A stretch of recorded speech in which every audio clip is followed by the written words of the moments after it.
Have you ever felt drained after helping someone only to realize they didn't value your effort?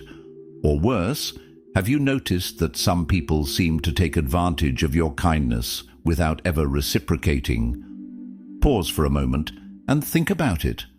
How many times have you stretched yourself thin emotionally, mentally, or even financially for someone who didn't truly appreciate what you did? Maybe it was a friend who constantly leaned on you during tough times, but disappeared when you needed support. Or perhaps it was a family member who guilt-tripped you into helping them, only to leave you feeling exhausted and unappreciated. Now, here's the hard truth. Not everyone deserves your help. And sometimes, helping others can actually harm you. This isn't just a random opinion, it's a principle rooted in ancient philosophy, particularly Stoicism, which teaches us the importance of focusing on what we can control and letting go of what we can't. But why does this matter so much? Because helping others is supposed to be one of the most rewarding acts we can engage in. It's meant to bring joy, fulfillment, and a sense of purpose. Yet, if done without boundaries or discernment, it can lead to burnout, resentment, and even damage your relationships. Let me share something with you. Studies show that overextending ourselves for others, especially those who don't respect our limits, can lead to chronic stress and emotional fatigue. In fact, psychologists call this phenomenon compassion fatigue. It happens when we pour so much of ourselves into helping others that we forget to refill our own cup. And guess what? When your cup is empty, you're no longer able to help anyone, not even yourself. So, how do we fix this? How do we ensure that our kindness doesn't turn into self-sacrifice? The answer lies in understanding the types of people who drain us and learning to set healthy boundaries. Today, we're going to dive deep into 7 specific types of people you should stop helping right now. These insights are inspired by Stoic philosophy, a timeless framework for living a life of wisdom, resilience, and purpose. But before we get into the details, let me ask you a question. Have you ever stopped to consider why you help others? Is it because you genuinely want to make a difference? Or is it because you feel obligated, guilty, or afraid of being judged if you say no? Understanding your motivations is crucial, because true kindness comes from a place of strength, not fear or obligation. Throughout this video, we'll explore each type of person in detail, breaking down their behaviors, the impact they have on your life, and why continuing to help them might actually be doing more harm than good. You'll learn how to identify these patterns, protect your energy, and redirect your efforts toward people and causes that truly deserve your time and attention. By the end of this journey, you'll walk away with a clear roadmap for setting boundaries, reclaiming your power, and fostering healthier, more meaningful relationships. But more importantly, you'll feel empowered to prioritize your well-being without feeling guilty or selfish. After all, you can't pour from an empty cup, and taking care of yourself isn't just an act of self-love. It's an act of service to the world around you. Are you ready to transform the way you approach helping others? Let's dive in and uncover the first type of person you need to reconsider helping. Type 1. The energy vampire. Energy vampires are individuals who consistently drain your emotional reserves without offering anything in return. They thrive on drama, negativity, and constant validation, leaving you exhausted and depleted after every interaction. But what makes them so dangerous isn't their behavior, it's our tendency to enable it. At its core, an energy vampire operates from a place of scarcity. Their insatiable need for attention stems from unresolved insecurities or unmet needs, which they project onto others. When you engage with such a person, you're essentially feeding their cycle of dependency rather than addressing the root cause of their behavior. Over time, this dynamic creates an imbalance in your relationship, where you give far more than you receive. Understanding the concept of emotional labor is key here. Emotional labor refers to the invisible work we do to manage other people's feelings and maintain harmony in social situations. While some level of emotional labor is inevitable in any relationship, excessive amounts can lead to burnout. The problem arises when we confuse compassion with obligation, believing that saying no would somehow make us selfish or uncaring. From a Stoic perspective, it's crucial to recognize that external factors, including other people's emotions, are beyond our control. What we can control is how we respond to them. By setting firm boundaries with energy vampires, you protect your inner peace and prevent unnecessary suffering. Remember, true kindness doesn't mean sacrificing your own well-being. It means fostering mutual respect and accountability. So if you find yourself constantly dreading interactions with someone because they leave you feeling drained, it might be time to reevaluate whether helping them aligns with your values, or if it's merely enabling their destructive patterns. Type 2. The chronic victim. Chronic victims view themselves as perpetual sufferers, blaming external circumstances or other people for their problems. While empathy is essential, repeatedly rescuing someone from self-imposed challenges does more harm than good. It reinforces their belief that they lack agency and perpetuates a cycle of learned helplessness. This mindset is deeply ingrained in human psychology. Studies show that individuals who adopt a victim mentality often struggle to take responsibility for their actions, fearing failure or judgment. As a result, they seek out enablers, people willing to shoulder their burdens, rather than confronting their fears head-on. Unfortunately, this dynamic prevents personal growth and fosters resentment between both parties.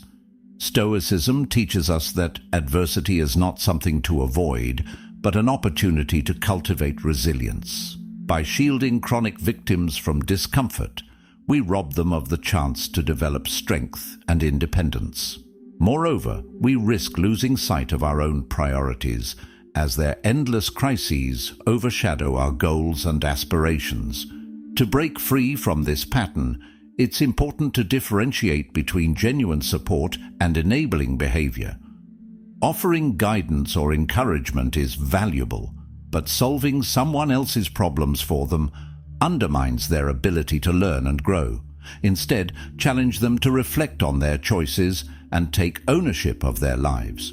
True empowerment comes from within, not from external intervention. Type 3. The manipulator.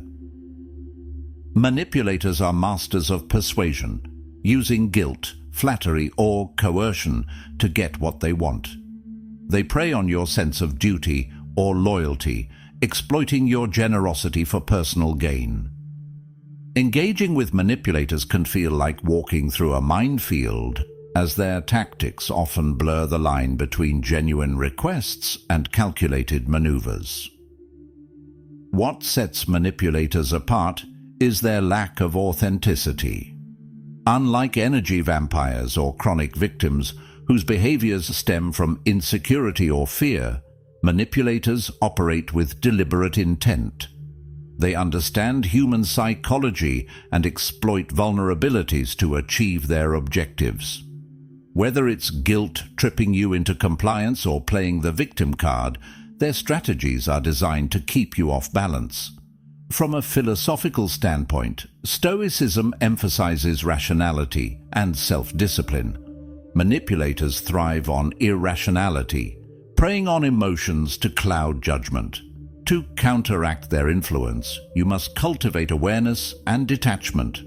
Recognize their tactics for what they are, tools of control, and refuse to play along. Setting clear boundaries and communicating assertively can neutralize their attempts to sway you. Helping a manipulator rarely yields positive outcomes, as they're unlikely to change unless confronted with consequences. Rather than wasting energy trying to reform them, focus on safeguarding your integrity and maintaining healthy relationships with those who genuinely deserve your trust. Type 4. The ungrateful taker. Ungrateful takers embody entitlement, expecting assistance without expressing gratitude or reciprocation. No matter how much you give, it's never enough, and their lack of appreciation leaves you feeling undervalued and resentful. This imbalance erodes trust and diminishes your willingness to help in the future. Gratitude is a cornerstone of meaningful relationships. Research shows that expressing thanks strengthens bonds and fosters cooperation. Conversely, ingratitude breeds dissatisfaction and fuels conflict. When someone consistently fails to acknowledge your contributions, it signals a fundamental disconnect in your dynamic. Stoicism reminds us that virtue lies in doing good for its own sake, regardless of recognition. However, there's a difference between practicing humility and tolerating exploitation. If someone habitually disregards your efforts, it's a sign that they don't respect your boundaries or value your presence. Continuing to help under these conditions only reinforces their behavior and depletes your resources. To address this issue, consider implementing a policy of reciprocity. Require mutual effort and acknowledgement before committing further support. Doing so ensures that your generosity benefits both parties equally and discourages one-sided transactions. Type 5. The saboteur. Saboteurs undermine your success, either consciously or unconsciously, by criticizing your achievements or creating obstacles. Helping them can feel like pouring water into a leaky bucket. No matter how hard you try, progress remains elusive. Their motivations vary, ranging from jealousy to insecurity. Regardless of intent, saboteurs disrupt your momentum and chip away at your confidence. Allowing their negativity to infiltrate your life compromises your potential and stifles your growth. According to Stoic principles, external opinions hold no intrinsic value unless they contribute to your development. Criticism, when constructive, serves as a catalyst for improvement. Destructive criticism, however, serves no purpose and should be dismissed accordingly. Surround yourself with individuals who uplift and inspire you, rather than those who drag you down. By distancing yourself from saboteurs, you reclaim control over your narrative and create space for authentic connections. Prioritize relationships that nurture your ambitions and celebrate your victories. Type 6. The toxic positivity pusher. Toxic positivity pushers dismiss real emotions and struggles, insisting that everything will magically improve if you just stay positive. While optimism has its place, denying legitimate pain or hardship invalidates your experiences and creates additional stress. This approach stems from a misunderstanding of emotional health. Suppressing negative emotions doesn't eliminate them, it amplifies them. When someone insists you suppress your feelings in favor of forced positivity, they hinder your ability to process and heal. Over time, this leads to emotional exhaustion and a sense of isolation. Stoicism advocates for embracing reality, even when it's uncomfortable. Acceptance of life's challenges is a prerequisite for growth. By rejecting toxic positivity, you honor your emotions and create space for genuine healing. Encourage open dialogue and vulnerability, instead of masking pain with superficial platitudes. If someone consistently pressures you to ignore your struggles, it's time to distance yourself. Authentic support acknowledges pain and works towards solutions, not denial. Type 7. The entitled friend. Entitled friends expect unconditional support without reciprocating effort. They prioritize their needs above yours, assuming you'll always be available to assist them. This dynamic fosters resentment and imbalance, as your contributions go unnoticed or unappreciated. Entitlement often stems from a lack of self-awareness. these individuals fail to recognize the effort required to maintain relationships, taking your presence for granted. Over time, this erodes mutual respect and strains your connection. Stoicism emphasizes the importance of reciprocity in relationships. Healthy friendships thrive on shared effort and mutual appreciation. When one party consistently dominates the dynamic, it becomes unsustainable. To restore balance, communicate your expectations clearly and establish boundaries. Require equal participation and accountability. By addressing entitlement early, you preserve the integrity of your relationships and ensure they remain fulfilling and equitable. Conclusion: empowerment through boundaries. As we conclude this exploration of the 7 types of people you should stop helping, remember that setting boundaries isn't selfish, it's necessary. Protecting your energy allows you to invest in meaningful relationships and pursue your goals with clarity and purpose. Each type we discussed highlights a common pitfall in interpersonal dynamics. By recognizing these patterns, you empower yourself to make intentional choices about whom you help and how. Stoicism teaches us that true strength lies in self-discipline and rational decision-making. Apply these principles to cultivate healthier, more balanced relationships. Take a moment to reflect. Who in your life fits these descriptions?